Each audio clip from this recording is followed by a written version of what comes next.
శ్రీనివాస్ గారు.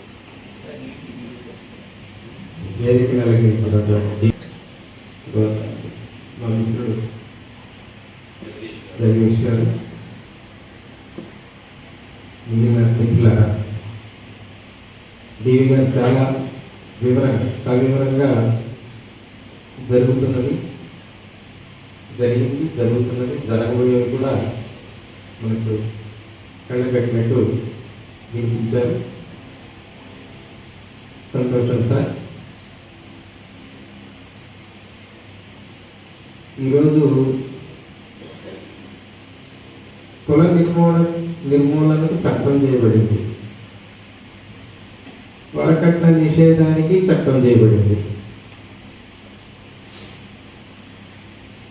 ఇంకా రకరకాల అంటే సమాజంలో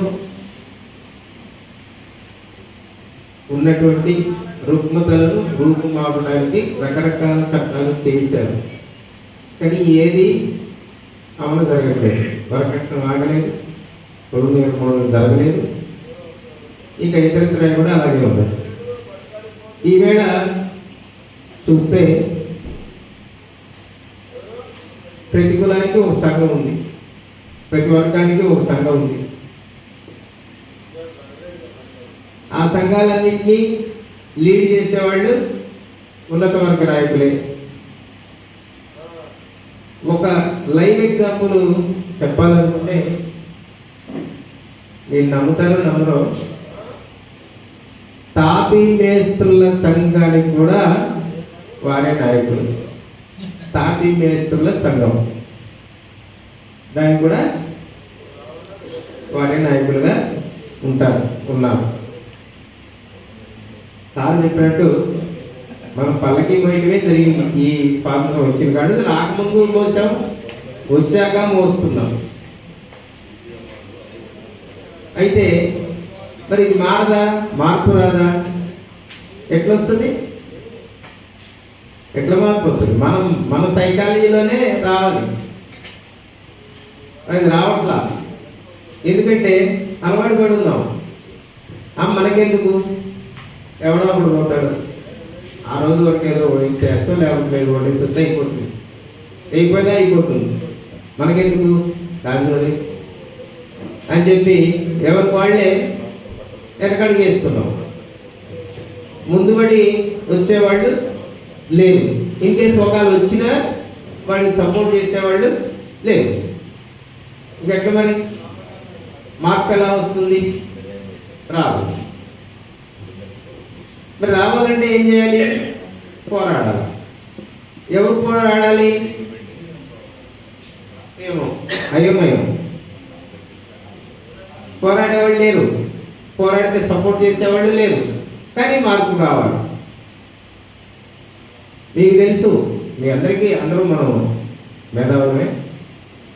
ఉత్తరప్రదేశ్లో ములాయం సింగ్ యాదవ్, బీహార్లో లాలూ ప్రసాద్ యాదవ్. మరి వారు ఊగిన ముఖ్యమంత్రులు అయ్యారా? ఆ రాష్ట్రాలు నాయకత్వం వహించారా?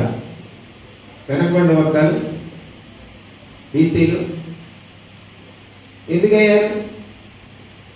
ఎలా అయ్యారు?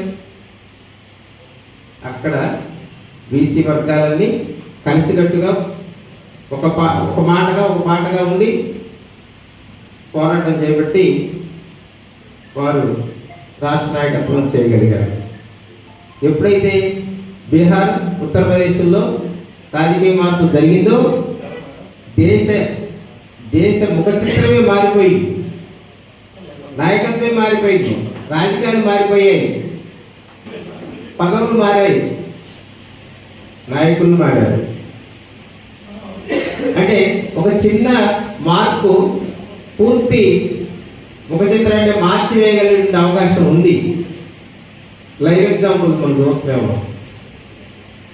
బీసీ నాయకత్వం చేయలేరా అంటే చేసేవాళ్ళు ఉన్నారు, మేధావులు ఉన్నారు, చేయగలిగిన సత్తా కలిగినటువంటి నాయకులు ఉన్నారు. కాకపోతే వాళ్ళకి అవకాశం రావట్లేదు, మనం కల్పించట్లేదు. మరి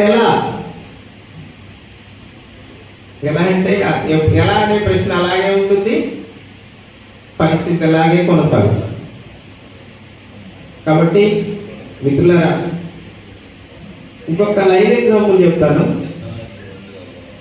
జిల్లాకు సంబంధించినటువంటి అంటే మరి ఇది వేదిక కరెక్ట్ కాదు నాకు తెలియదు, కానీ సందర్భం వచ్చిన చెప్తున్నాను. జిల్లాకు సంబంధించినటువంటి జిల్లా సంఘంలో ఒక సంఘం పేరు చెప్పండి. అనాదిగా కొనసాగుతున్నటువంటి అగ్ర కులాల నాయకత్వాన్ని మట్టి కనిపించి బీసీ నాయకత్వాన్ని తెర మీదకి తీసుకొచ్చి గత 3-4 పర్యాయాలు ఏకఛత్రాధిపత్యంగా ఒక సంఘాన్ని బీసీ నాయకులు ఏలుతున్నటువంటి సందర్భం ఉంది. అది ఎలా సాధ్యమైందంటే అన్న డివి గారు చెప్పారు, బీసీ ఎస్సీ ఎస్టీ కలిసికట్టుగా ఒక బాటగా కలిసి ముందడుగేస్తే దాని ముఖ చిత్రమే మారిపోయింది, నాయకత్వం మారింది. ఈవేళ మన జిల్లా స్థాయిలో వారి నాయకత్వం నిర్వహిస్తూ ఉన్నారు. అంటే నేను లైవ్ ఎగ్జామ్ అంటే ఎందుకు చెప్పాను అంటే మార్పు ఖచ్చితంగా వస్తుంది ఎప్పుడు సంకల్పం ఉన్నప్పుడు. ఆ సంకల్పం మనం చేసుకోవాలి, ఆ సంకల్పాన్ని మనం ఏర్పరచుకోవాలి. అది మరి అది సార్ చెప్పారు డివి గారు. సార్ ఈ సుందరరాజు గారు నాకు తెలీదు, కానీ చెప్తున్నాను వారి ప్రయత్నం సభాముఖంగా తెలియజేస్తారు కాబట్టి వారి ప్రయత్నం ఫలిస్తుందని చెప్పి నేను కూడా ఆశిస్తున్నాను. నేను రిటైర్డ్ హెడ్ మాస్టర్, నాకైతే ఓటు లేదు. మా మిస్సెస్ టీచరే, వారికి ఓటు ఉంది, వారు వేస్తారు, నాకు డౌట్ లేదు. కాబట్టి మీకు ఈ సందర్భంగా నేను మనవి చేసేది ఏంటంటే వీరు సుందరరాజు గారు యొక్క సంకల్పాన్ని బలపరిచి వారికి ఒక మంచి అవకాశాన్ని ఇచ్చి ఒక మంచి నాయకుడిగా గెలవని సమరం కాదు. ప్రతిసారి గెలిచినటువంటి ఎమ్మెల్సీ గారు వారి మాటల్లోనే చెప్పారు. వారి మాటలు ఎవరో చెప్పింది కాదు, వారే చెప్పారు. ఆయన గెలిచిన తర్వాత రాష్ట్ర గవర్నర్ ముఖ్యమంత్రి గారు వారికి ఆయన ఆ టెన్యూర్ మొత్తంలో కూడా మొదటిసారి గెలిచిన సందర్భం ఆయన 2 సార్లు గెలిచారు. మొన్న ఒకసారి ఫస్ట్ టెన్యూర్లో రాష్ట్ర ముఖ్యమంత్రి గారు సీఎం గారు వారికి ఇంటర్వ్యూ ఇలా అసలు వారికి ఒక్కసారి కూడా వారు ముఖ్యమంత్రి కలవలేకపోయారు అని ఆయనే చెప్పారు. నేను చెప్పాను కదా, ఎవరు చెప్పలేదు, వారి మాటలో నేను చెప్పాను. అంటే మరి గెలిపించే ఉపయోగం ఏంటి? ఇప్పుడు వారి ఒక ప్రభుత్వం దగ్గర పోయి కనీసం వినతి పత్రం వేయడానికి కూడా సందర్భం లేనటువంటి నాయకత్వంలో వారు చేయగలిగేది ఏమీ లేదని ఆయన అసహాయత వ్యక్తపరిచారు. మరి అట్లాంటి నాయకత్వాన్ని మనం బలపరిస్తే ఉపయోగం ఏమిటో ఒకసారి మీరు అందరూ తెలిసిన వాళ్ళే, అందరూ చదువుకున్న వాళ్ళే, వేదాంతులు ఉపాధ్యాయులు 10 మందికి చెప్పేవాళ్ళమే, వేలాది మంది విద్యార్థులకి విద్యాబోధన చేస్తున్నాం. కాబట్టి ఇది ఒక్కసారి ఆలోచించండి. నేను ఎవరిని విమర్శించట్లేదు, మంచి నాయకత్వాన్ని పెంపొందిస్తాం, సపోర్ట్ చేద్దాం. మంచి నాయకత్వాన్ని మనం తెచ్చుకున్నాం, తప్పే ఉంది. ఇప్పుడు ఒక్కళ్ళే ప్రతిసారి నాయకత్వం చేయాలని రూల్ ఏం లేదు. ఇవాళ మార్కెట్లో పోతే గతంలో ఒక్క షాపే ఉండేది పూర్వం, ఇప్పుడు 100 షాపులు ఉన్నాయి. మనకు నచ్చిన కాడ మనకు కావాల్సిన వస్తువులు మనం కొనుక్కుంటున్నాం. ఈ ఆఖరికి ఆన్లైన్లో కూడా కొనుక్కోగలిగిన పరిస్థితి ఉంది. షాపులో కూడా కొట్టలేం మనం. అంటే ఏంటి?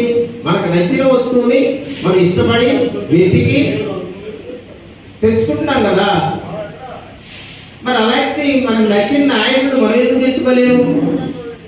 సార్ ఫైనాన్షియల్ వారి ముందు నేను చెప్పడం బాగోతుందే కానీ చెబుతున్నారు. కాబట్టి మనకి మన వస్తు సేవలు మనం పొందడానికి మన విద్యను ప్రదర్శిస్తున్నాం.